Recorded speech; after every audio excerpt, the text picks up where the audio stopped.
is run by paid investment bankers, and Morningstar's tools can help make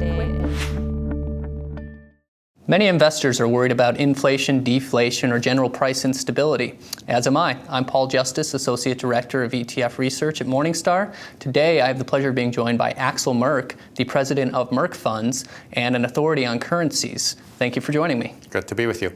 You have some great perspectives as to how we've gotten to this state in the generalized markets and why people are concerned about potentially an inflationary market or even deflationary. Could you tell us kind of the government policies that may have gotten us to this point over the last decade and your views on those? Sure. Maybe first, I think both camps are right. We have a threat of inflation and a threat of deflation.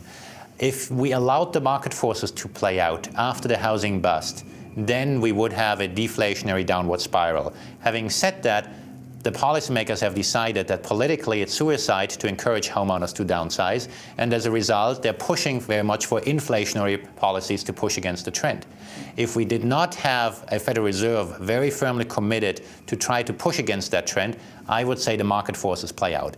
But given the composition of the Federal Reserve, given the effort at the administration to fight that trend, what is happening is that we're printing money, we're spending money as much as we can, but because of the market forces, all of that is very inefficient, ineffective. And what you see happening is you see inflation where you have the monetary sensitivity. You see it in commodities, you see it in the Australian dollar, a currency highly correlated with the commodity prices, but you do not see it in corporate profits, and you see it very slowly only making it to other areas of the economy. Now, these are incredible forces that are pulling against each other, and we have a political mix mixed into the entire equation, which makes it difficult for us to vet out what the economic factors are as individual investors. How do you approach this challenge of dealing with the hedge for inflation or deflation, or possibly both? What do you do in uncertainty? Well, we try to keep it simple, and the way we do it is we focus on currencies. By focusing on currencies, you can focus on the major macroeconomic trends without being drawn into the very specific that happen on the corporate level. As I mentioned, the Australian dollar is a prime beneficiary of the reflationary efforts. But there are also other places. For example, in Europe, everybody loves to bash the Eurozone. But in fact, because Europe is structurally, in our view, less capable of printing and spending as much money as the US is, the Eurozone may ultimately be an anchor of stability. Now, that may sound very controversial, but what happens when you don't spend as much money and when you don't print as much money is you may end up with lousy economic growth on the backdrop of a strong currency. And Bernanke has testified so in Congress that he believes that going off the gold standard during the Great Depression helped the US economy to recover from the Great Depression. And he's absolutely right. When you debase a currency, when you try to take purchasing power away from people, they may work harder. And you may not want to be part of that, and as a result, you may want to move out of the US dollar to invest in some of those currencies. So would you say at this point right now you've got a more bullish stance on what the euro is going to do going forward, given what we've had over the last 6 months? Well, the euro has been on sale, and it's rare that the euro is on sale.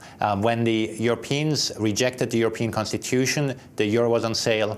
Right now, there has been a panic because of Greece. That provides a wonderful buying opportunity, we believe, because ultimately we believe Greece will be seen for what it is. Greece is 2% of the Eurozone GDP. And that is a small portion. We do not believe in the contagion story. On the one hand, because the appropriate backstops are put in place. We do know how governments react in a crisis, that the European Central Bank would provide unlimited liquidity if there was a Greek default. And we know that the respective governments would bail out their banks. And we know that Germany could single-handedly bail out Greece. So we know that the worst-case scenario is not the end of the world. Other countries like Spain, in our view, are in a very different situation. Spain has one of the lowest debt levels of any Western countries. They don't have they have an unemployment issue, they have a housing issue. They do not have a debt issue. No, Greece is the headline today. There'll be another headline sometime tomorrow, and I'm sure our opinions would change at that point in time. But I appreciate you answering our questions. Thank you for joining us. I'm Paul Justice with Morningstar, and thank you, Axel Merk. My pleasure. At Morningstar, we feel it is important to schedule regular checkups of your investments. This is the reason we're pleased to announce Portfolio Monitor, a new and easier way to keep track of your investments. With a few clicks of the mouse, receive a monthly report that provides a comprehensive and customized summary of your portfolio, sent automatically to your inbox. Portfolio Monitor provides a concise digest of all the best features of premium membership. Become a premium member with our 14-day free trial to start receiving Portfolio Monitor today.